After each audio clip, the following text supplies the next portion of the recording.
Well met, friends. I am Archmage Milo Luckyleaf of the Riven Council, and today we are studying Cacophonic Shield. Most casters read the description and see a defensive aura, just a bubble of noise that punishes enemies for walking into you.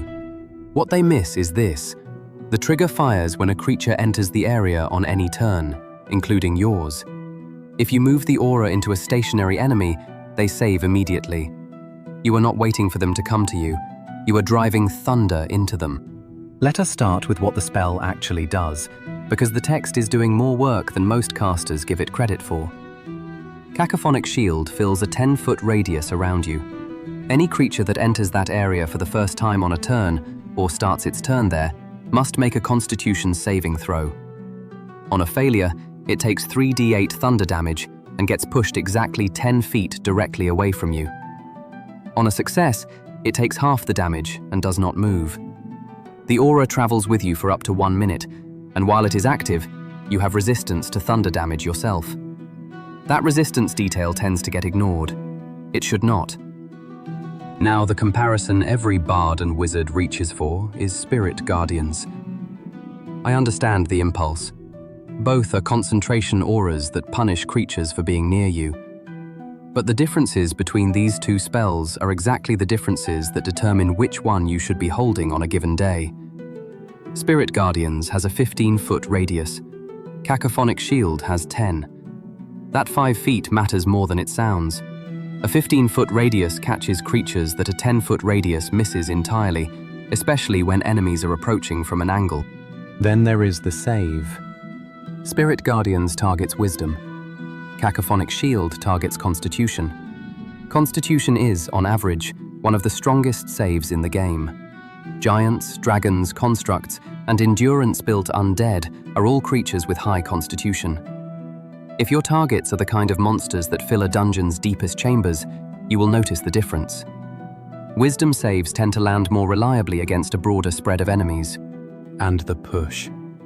That 10-foot shove on a failed save is a mechanic Spirit Guardian simply does not have. It breaks grapples, it ends flanking, it separates a creature from its position.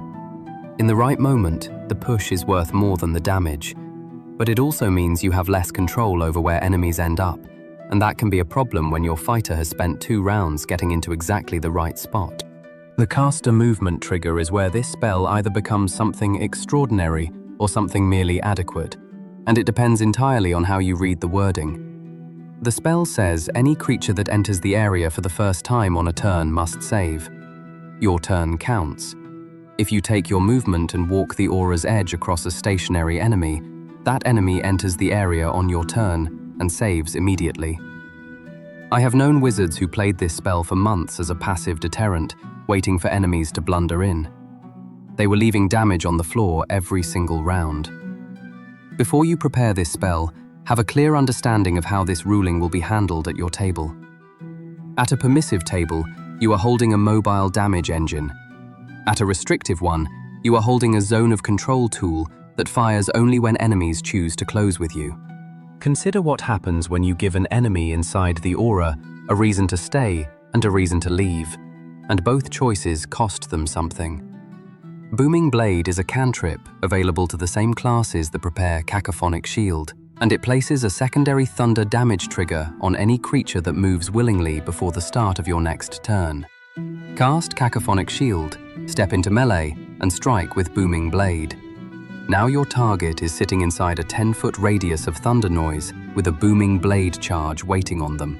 If they stay, they take 3d8 thunder damage at the start of their turn when the aura fires. If they move to get out, the Booming Blade secondary damage triggers the moment they step away. There is no clean exit. The creature either eats the aura damage by holding position or pays the Booming Blade toll to escape. A well-rolled round of this combination against a creature that fails its Constitution save and then tries to flee can land more thunder damage than a fireball from the same slot level. Any class can pick it up without a subclass requirement, a feat investment, or a magic item propping it up. These two spells are both available to bards, sorcerers, and wizards, and you can explain the trap to your table in one sentence. I will also mention the retreat application because I have used it in the field and it saved my life in a way that felt almost unfair. The aura moves with you. If you cast Cacophonic Shield and then move directly away from a group of pursuers, every enemy that gives chase must enter the aura to close the gap. Each one that crosses that 10-foot edge saves or takes 3d8 thunder and gets shoved back 10 feet. You are essentially leaving a rolling wall of sound behind you as you run.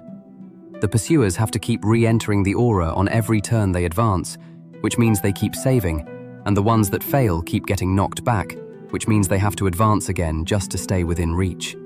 The failure modes are worth naming plainly. The aura does not distinguish between friend and foe. If your fighter is already in melee with the same cluster of enemies you are walking the aura into, you are going to push your own ally. You may break a grapple they spent an action establishing. You may shove them out of flanking. I have watched a paladin spend a full round rebuilding a position that a well-meaning caster dismantled in one step. And against creatures with high constitution saves, like giants, ancient dragons, or iron golems, you will often land half damage with no push, round after round, while your concentration slot sits committed. A direct damage spell from the same level will frequently outperform this against those targets, and it will not eat your concentration. Know your opposition before you commit the slot. If this breakdown earned it, leave a like and subscribe to the Arcane Library so you catch what comes next. For rulings, comparisons, and the edge cases we did not have time for, visit therivencouncil.com. Just clear it with your table before you build your whole strategy around it. Then drive it into them.